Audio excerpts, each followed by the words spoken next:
Today we're going to de-tarnish older Xbox controller that has drift. Now these controllers over time, due to the fact that the contacts inside the potentiometer are silver plated, which silver over time tarnishes. So in order to, and because of that tarnish, that will cause drift because it's basically oxidizing on the outside and changes the properties of the conductivity of the metal, at least make it inconsistent. So today we're going to open up this Xbox controller and we're going to apply some tarnish remover. And you will see once I open it up that the tarnish is pronounced. You can tell it'll have like a purplish tinge to it. But let's move on with the disassembly. Just pull the sticks off like that.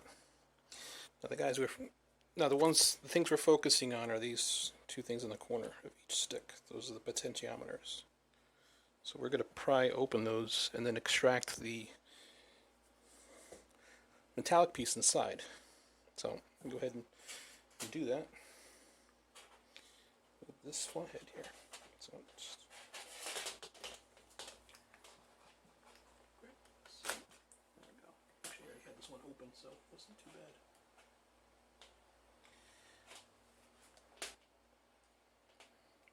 It should fall out.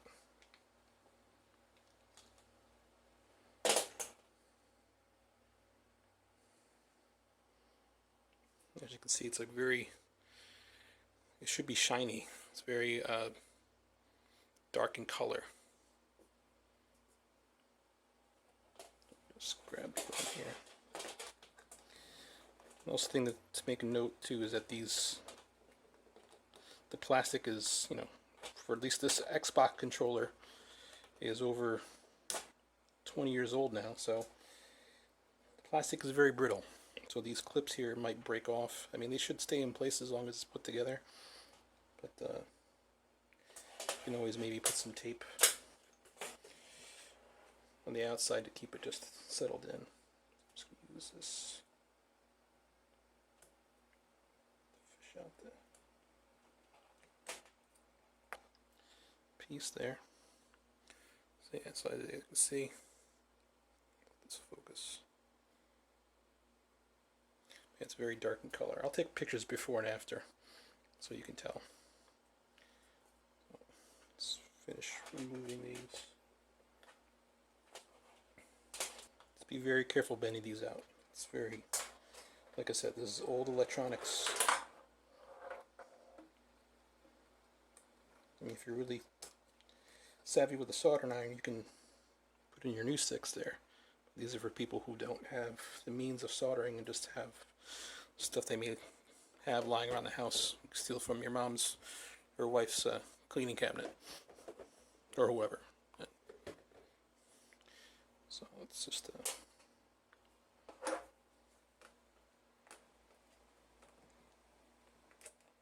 finish getting all these open up. So.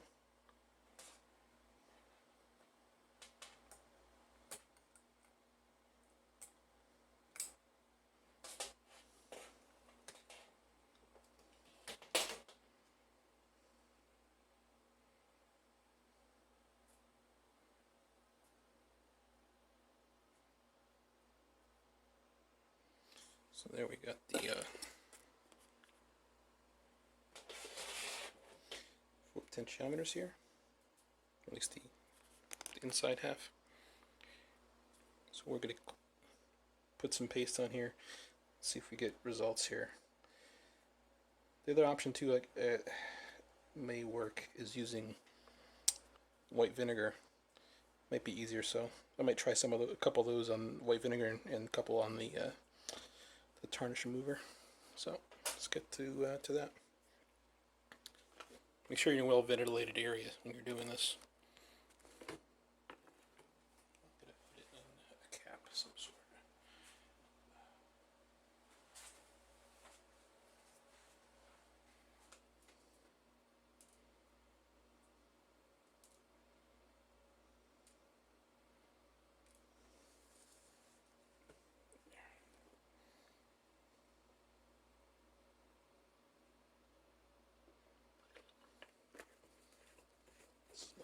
soak for a minute.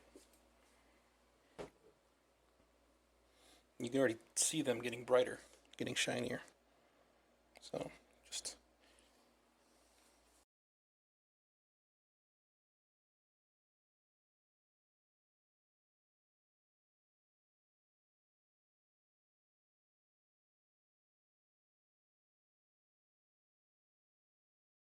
gonna pat these dry.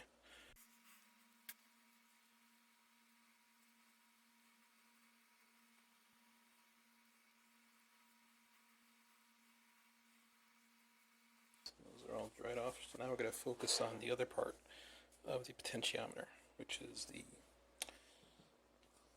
inside, the inside track. This is the piece that the metallic part rubs against. It's like carbon. That's a variable resistance. It's basically how it determines your XY coordinates. Trusty Q-tip here. Just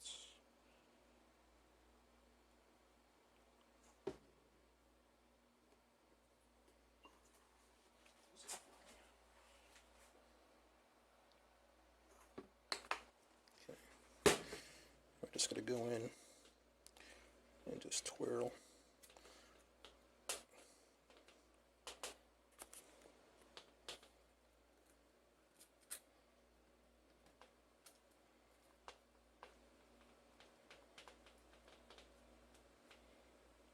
Clean that up. Not really much dirt here. It's just, like I said, it's really the varnish on the tarnish or whatever on the controllers themselves, on the potentiometers themselves. It's really bad. So just gonna clean this up.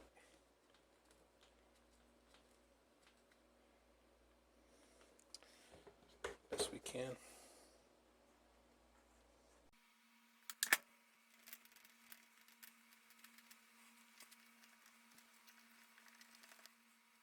Just be careful while you're cleaning. You don't want to break these things off, otherwise you're going to have to get skilled with the soldering iron and pop some new ones in, which we're trying to avoid, because I don't feel like doing it, and that would be another video at some point in the future.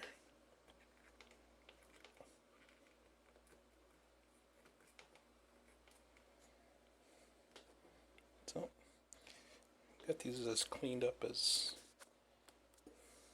reasonably good for 20-year-old choice controllers. So go ahead and put this back together, let it dry for a little bit, and put it back together. One other thing we want to do, we want to pour some isopropyl after we've got rid of the tarnish remover, and just let it sit for a minute. 1 minute later. Let's take these out, let it dry in a paper towel.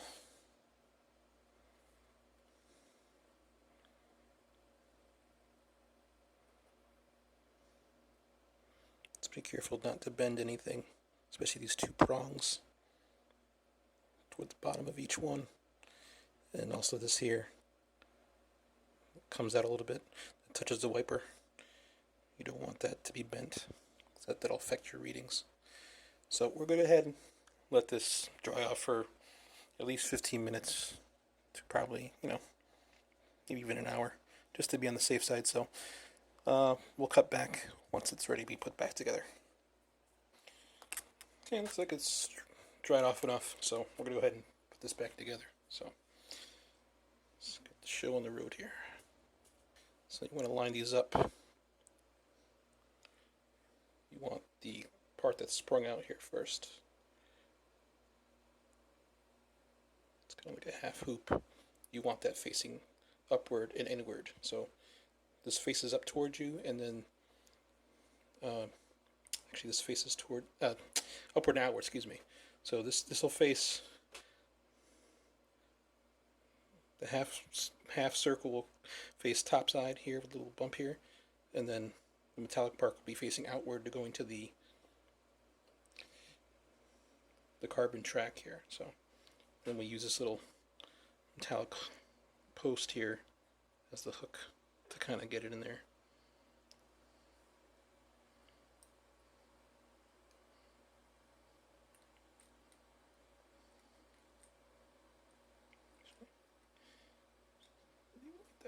Just make sure it's lined up. The line is vertical here. Then make sure it hooks onto that little hanger and then snap it into place here. And see, a little piece already broke off here. Wasn't kidding when this plastic was, I said, was brittle. So, do the same thing. This part here is this part here is facing upwards, and then the metallic part faces outwards. Same thing, just pop it in here. Use the tweezers to line this so the slot is vertical. Gently push it in, make sure it hits the post, and then it should click in. Let's do these last two. Same thing. This half moon, half circle facing up toward you. Slot is vertical, and the metallic part faces the outside of the potentiometer. And just use the tweezers to line it up so it's straight up the hole, and then gently push it until it clicks. This one won't click because I think the clip broke on this one first time I tried taking it apart. So we'll clip on enough just for now. And then the last one here, same thing. Make sure this is facing up towards you, and the metallic part is facing outward. Just use your tweezers to line it up. So just make sure that this lines up vertically. And then just goes in. So yeah, that's it. And then put it back together. Like I said, these clips, this plastic is very old and brittle, so you may need to finagle some kind of retention mechanism. Like I said, either some tape or maybe a dab of glue. Just make sure it doesn't get it inside the device, but maybe some hot glue to hold it in place. Otherwise, actually, maybe you can even, no, well, you can't really 3D print because it has carbon in the inside. So, but yeah, we'll go ahead and put this back together, see